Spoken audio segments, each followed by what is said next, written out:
This is Baruuk, and he is an absolute powerhouse that deserves your respect. From having one of the highest damage reductions in the game, to dealing massive amounts of damage, you're going to be knocking out enemies and their entire armies in no time. And the best part is that this build does not need a single Forma, Arcane Shard, or Helminth ability. So grab a coffee, sit back and relax, because this is everything you need to know about the Fist of Thunder.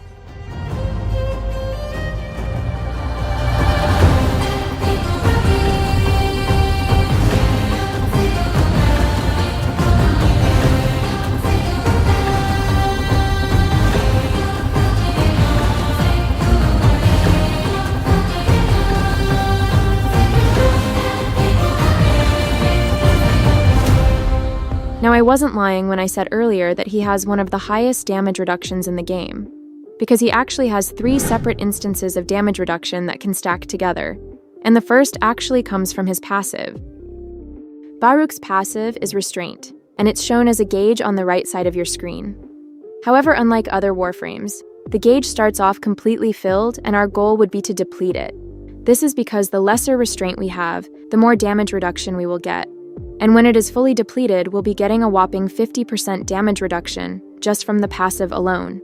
But while the damage reduction is great, it's not actually the main reason we want to erode his restraint. The truth is that it's the key to unlocking his 4th ability, but we'll get to that later on. Because we first need to understand how to actually deplete his restraint.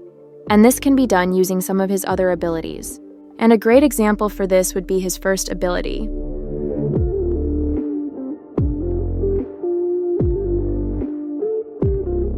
Elude is Baruuk's first ability, and casting it will toggle a channeled stance that will drain our energy each second.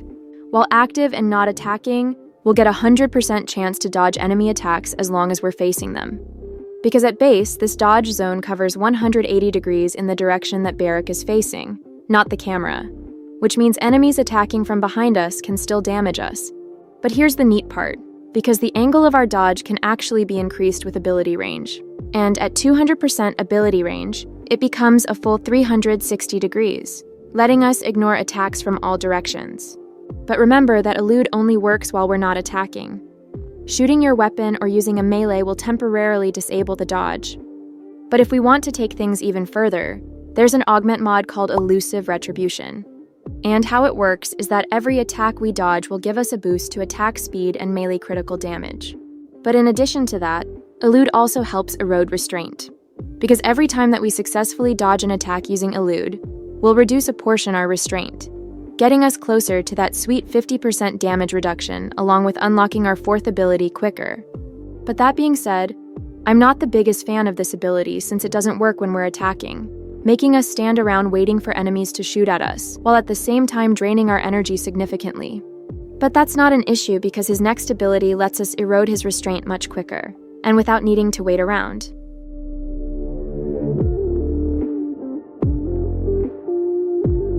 Lull is Baruuk's second ability, and casting it creates a circular field around us. Any enemy caught in its range will be put to sleep for a set duration. But more importantly, every enemy affected by Lull will erode our restraint, meaning that if we cast it at a large group of enemies, we can erode a huge portion of our restraint. Something to note, however, is that we cannot recast Lull if there is an existing Lull field, meaning that we'll need to wait for the existing field to end before we can cast a new one. However, the duration of the field is affected by ability duration, meaning that if we mod for negative duration, we're able to spam this at a group of enemies to quickly erode our restraint. But there's another ability that can passively erode our restraint even while we're attacking.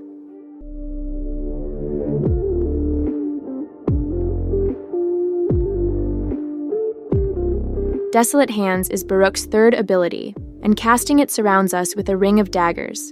Each dagger active grants us a 10% damage reduction, up to a maximum of 90%. However, Desolate Hands isn't just about defense, because while active, our daggers will automatically seek out enemies in range and disarm them. Furthermore, it'll also erode our restraint every time it disarms an enemy, which makes this an amazing ability to passively erode our restraint if we mod for ability range. That being said, we do, however, lose a dagger every time it hits an enemy. So I do recommend recasting the ability whenever we have around 10 daggers left, in order for us to maintain our 90% damage reduction.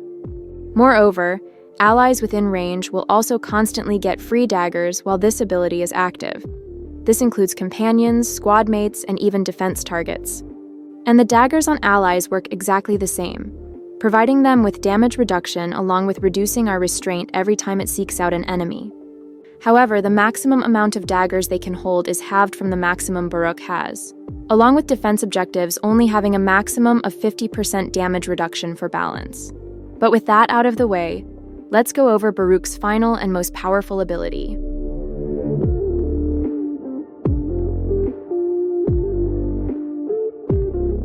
Serene Storm is Baruuk's final ability, and casting it equips his Exalted melee weapon. And I know I said melee, but it actually has a ton of range on it, because each attack will send out a wave that can pass through and damage enemies. And unlike other channeled abilities, Serene Storm does not constantly drain our energy. It will instead constantly fill our restraint meter. And if the meter is full, Serene Storm will end. Furthermore, we're able to get up to 40% additional damage reduction while the ability is active. But let's go over how to actually use his Exalted Weapon. The default attacks are what we're going to be using most of the time, as it shoots out high damage waves and builds our combo. But for a more single target attack, the slide attack is a great option, because despite not shooting out waves, it actually contains 5 multi-hits with a 360-degree coverage, and all of which have a 300% damage multiplier. And what this basically means is that we're able to kill acolytes in a single punch using this move. Lastly, his slam attack also deals a great amount of damage. However, Baruuk actually has 2 variations of the slam attack, with the first being our regular area of effect damage. But if we hold down the block key before performing the slam attack, we will actually pull all nearby enemies in, which makes this an amazing grouping ability built into his kit. But now that we know how his abilities work, let's go over how to actually build him. Firstly, we're going to use Corrosive Projection in the aura slot, as it fits the default polarity and reduces enemy armor. We're also going to use Reactive Storm, so that the element on our Exalted Weapon always matches our enemy's weakness. It also provides us with a nice buff to our status chance. But to increase our damage even further, we're going to boost our ability strength by using Precision Intensify, Transient Fortitude, and Blind Rage. This gives our 4th ability a grand total of 344% ability strength, which will increase the base damage of our Exalted Weapon significantly. But since our efficiency is now in the negative, we're going to use Fleeting Expertise to not only bring up our efficiency, but also further reduce our ability duration. This is because we want a negative duration in order to spam Lull and erode our restraint quicker. We're also going to use Adaptation to give us an extra 90% damage reduction. And when taking into account his armor and the reduction from his other abilities, we'll now get a grand total of 99.8% damage reduction. This lets us easily tank through pretty much anything in the game, as long as we're not doing endurance runs. And with that, we're now left with 2 empty slots, and what we slot here depends on each person's preference. The first option would be to use Stretch to give us extra range for our 3rd ability. However, this also means that we'll need to recast the ability a lot more often in order to maintain a good amount of daggers for damage reduction. And to finish it off, we could use Equilibrium in the final slot to solve our energy issues. But since I dislike constantly recasting the 3rd ability, I'm going to opt for a neutral range using Flow for a larger energy pool, along with Streamline, so that we can cast our 2nd ability more freely.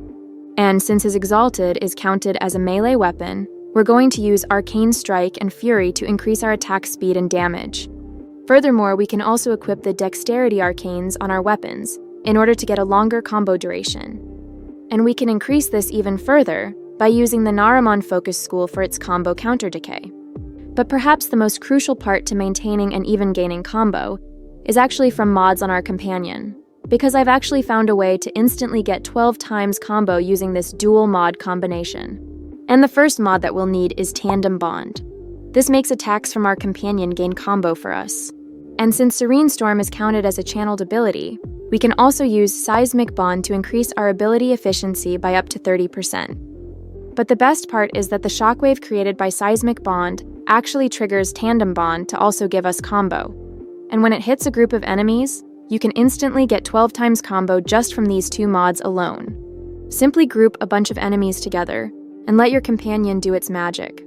You can use any method of grouping, such as the alternate slam attack mentioned earlier or Magus Anomaly. but my personal favorite would be the Telos Baltes for its slide attack. And the reason why our combo counter is so important is because of mods such as Blood Rush that we can use in our build. But first we need to understand how melee influence works, as that will affect how we mod him. But don't worry if you do not have it, because I do have an alternative for those without it. So how it works is that electric procs caused by our melee weapon will have a 20% chance to activate the Arcane. And while active, any status procs that we trigger on enemies by our melee will also spread to enemies around it. And this is actually broken because of the way electric procs work. So if a single enemy gets electric procced, it will damage all nearby enemies with electricity. But if a whole bunch of them gets procced, we'll create a ripple effect that results in crazy amounts of damage. And when paired together with melee influence, this effect gets even crazier, letting us wipe out entire rooms with a single punch. But that's not all, because electricity is not the only effect that melee influence can spread while active. Statuses such as viral can also be spread by melee influence, and a single viral proc is enough to double our damage done. And we can actually spread this even without using Helminth abilities, because we actually have an overpowered Augment. Reactive Storm allows our Exalted Weapon to alter its innate damage type to match enemy weaknesses, which means that instead of dealing its default impact damage, the element will change to whatever the faction is weakest against. And this is in addition to whatever we have modded on his Exalted, meaning that if we're using electricity mods, we're going to be dealing both electricity and impact damage by default. But since we're using the Augment, we're going to instead be dealing both electricity and viral to the Araucan, as that's their weakness. And this element changes depending on what faction we're up against. Therefore, on our Exalted build, we'll be using both melee influence and reactive storm. We're also going to use condition overload to increase our base damage, along with berserker fury to increase our attack speed. Next, we're going to use both blood rush and galvanized steel to increase our critical chance and damage. And because we're using melee influence, we're going to use both shocking touch and voltaic strike in order to reliably activate the Arcane. Furthermore, we can also use Galvanized Elementalist in order to boost both our status chance and damage. Lastly, I would recommend using a faction mod, as it actually triple dips, because this mod is actually applied 3 times when used with melee influence, making it a super strong mod in our setup. However, if you dislike using faction mods, then feel free to replace it with Weeping Wounds instead. Lastly, for those without melee influence, feel free to change the mods shown on screen in order to build for viral and heat. You won't be getting as big of an area of effect as with influence, but rest assured that anything within range of your waves will still die to a punch or two. But now that we know how the build works, let's go over how to actually play him.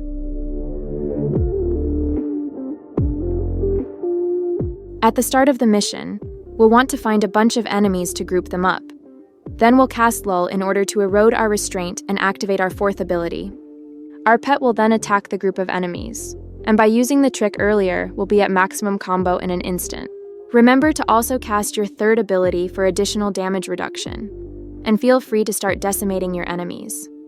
But whenever you see a bunch of enemies grouped up, remember to cast Lull in order to bring our restraint down even further. And just a reminder that you can also slide attack to instantly kill beefier targets such as acolytes. The damage of our build is exactly as shown in the video, but I do have to confess that the colors are not. Our build actually has a mix of both orange and red crits, but because a screen full of red crits would make for a cooler intro, I might have changed the HUD colors to look better. Heh. But if you want a frame that can deal proper red crits with her guns, then be sure to check this video out, where I go through everything you need to know about one of the strongest damage buffers in the game. Thank you so much for watching, and I'll see you guys in the next video. ご視聴いただきありがとうございました。さようなら。